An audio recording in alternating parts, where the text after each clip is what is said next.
si vous pouvez. C'est pas la présentation. Oui. Ouais, c'est adorable. Merci. Ouais, c'est pas pour rien que vous êtes là, je le sens.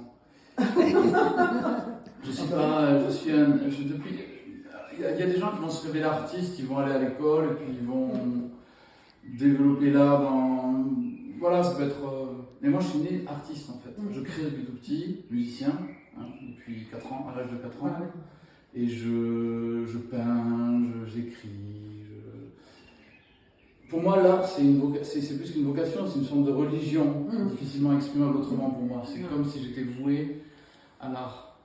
Mais pas comme il est représenté dans l'art contemporain de manière générale. C'est pour ça que j'aimerais déposer ma vision de l'art en tant que...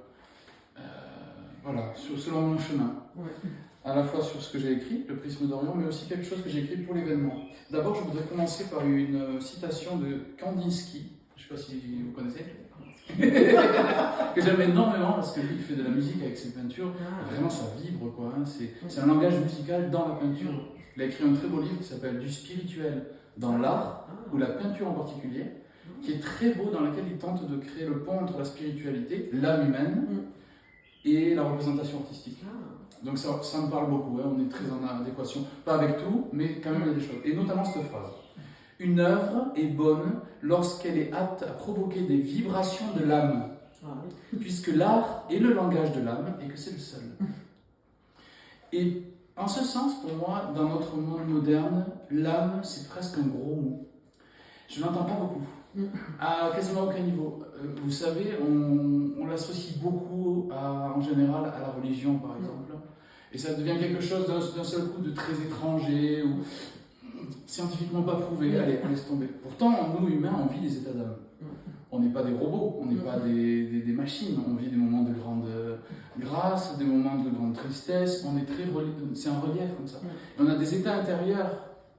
Normalement, l'artiste, son rôle sacré, c'est d'être un pont vers l'intérieur de celui qui regarde son œuvre. C'était ça en fait que Da Vinci proposait, même Picasso, c'était ça. Mais dans l'art contemporain, malheureusement, qui a été racheté par la finance, principalement, et puis depuis Duchamp, 1920 à peu près, on a vraiment cette idée du non-art.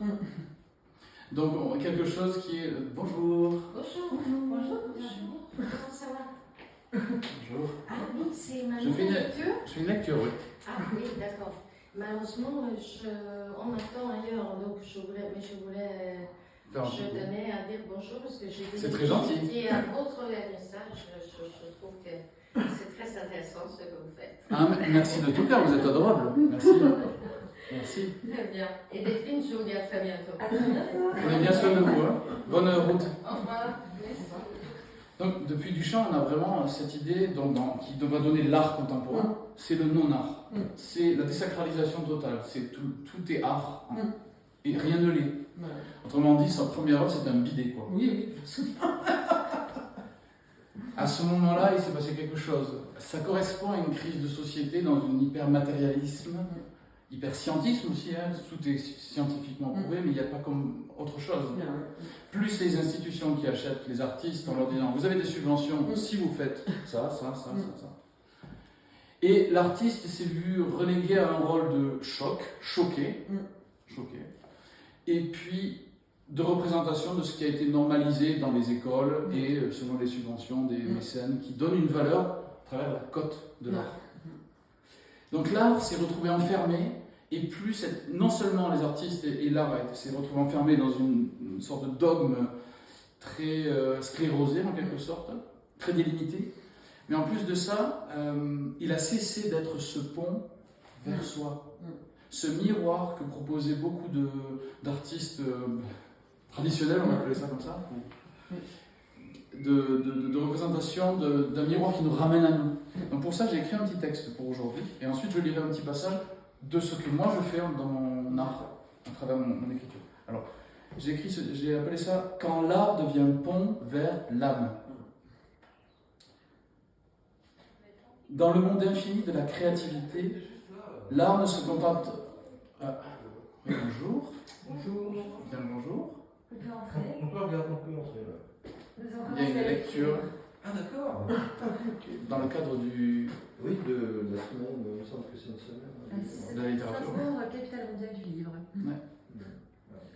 vais pas refaire l'introduction, mais Non. bref, je parle Vous de allez l'art et de la on conscience. démarre le texte. Voilà, j'ai écrit un texte pour l'occasion, et voilà, comme ça vous rentrez directement dedans, si ça vous intéresse. Ah oui. Ok. Quand l'art devient pont vers l'âme. Et j'ai fait toute une introduction en disant que l'âme, on n'en parle plus trop dans notre société. Oui, c'est complètement. D'un seul coup, ça devient religieux, d'un seul coup, ça. Non, là, je parle du monde intérieur. La possibilité que l'artiste a de ramener celui qui regarde vers son intériorité, de faire un miroir à travers. Je vais en parler à travers l'écriture. Je vous laisse découvrir. Quand l'art devient pont vers l'âme, dans le monde infini de la créativité, l'art ne se contente pas d'être une simple expression visuelle. Il est le langage silencieux de l'âme, tissant des liens invisibles entre l'artiste et le spectateur. L'œuvre d'art authentique, loin d'être une simple représentation esthétique, exige une connexion profonde avec l'âme pour résonner véritablement dans le cœur des êtres. Chaque coup de pinceau, chaque note de musique, chaque mot écrit devient un fil ténu reliant le créateur et l'observateur. C'est un pont. L'art, c'est censé être un pont.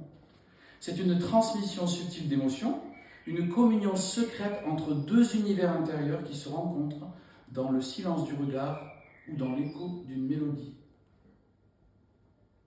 L'art qui touche l'âme est un voyage au-delà des formes et des couleurs. Il transcende les limites du tangible pour plonger dans les profondeurs de l'invisible. Ce mal-aimé, cet invisible, ce monde intérieur. Là où les sentiments s'épanouissent et les expériences se transforment en poésie visuelle. Chaque œuvre devient une fenêtre ouverte sur l'intériorité, invitant le spectateur à se perdre dans les méandres de son propre être. En cela, d'ailleurs, l'artiste est comme un psychopompe, comme à l'époque grecque, où on amenait dans les temples chaque initiable vers lui-même. Ainsi, l'art véritable ne se mesure pas à sa beauté extérieure, mais à sa capacité à ouvrir des portes dans l'âme. C'est un langage universel qui parle au cœur, transcende les barrières culturelles et linguistiques. Oui, pareil. Si pour rentrer en contact avec une œuvre, il faut avoir lu plein de choses dessus, et que l'œuvre en elle-même ne se suffit pas, alors ça devient une élite. Ça devient un langage qui est disponible qu'à ceux permis. Là, je parle de l'universalité.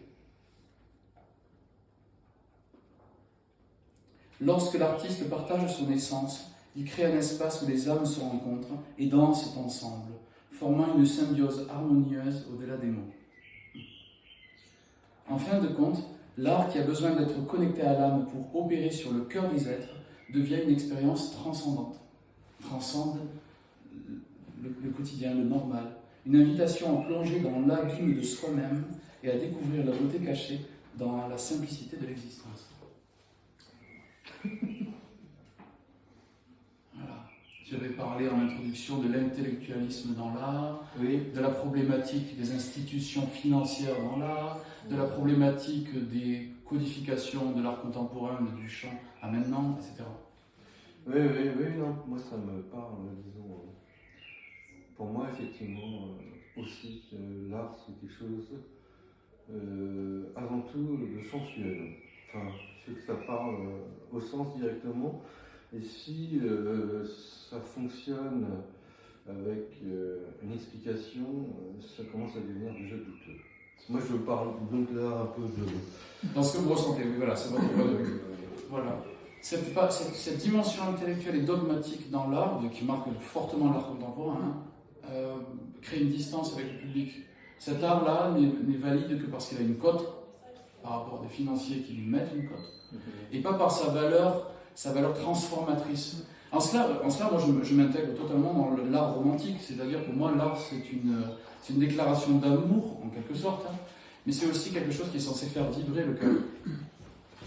Faire vibrer l'âme, le cœur. C'est tout ce grand oublié de notre temps, parce que dans notre temps, si on s'en fait la science, l'humain, c'est un robot. Le comportementalisme, le behaviorisme, qui marque très fortement la science humaine, les sciences humaines, définit l'humain comme un opérateur de sensations et d'idées, de concepts. C'est tout. Il n'y a pas cette partie cachée, secrète, imprévisible, qui est aussi la source de l'art, et elle n'est pas mise en avant, elle n'est plus mise en avant. de telle sorte que l'humain est perçu comme un algorithme qui est constamment pris dans des algorithmes de scrolling, d'automatisation de vie. Et l'artiste, et on l'a vu avec la crise, les artistes n'ont pas su déposer justement ce rappel à l'âme, de telle sorte on pensait avec Delphine que pendant cette période-là, il y aurait un réveil, une aspiration à autre chose que juste une normalité de consommation, de scientifisation absolue de l'existence et un peu autre chose. En somme, l'âme humaine est passée sous le couvert de tout le reste.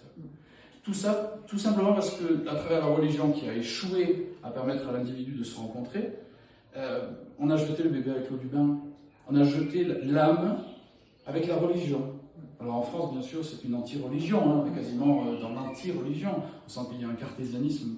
Le bon français se définit cartésien, parfaitement scientifiquement prouvé.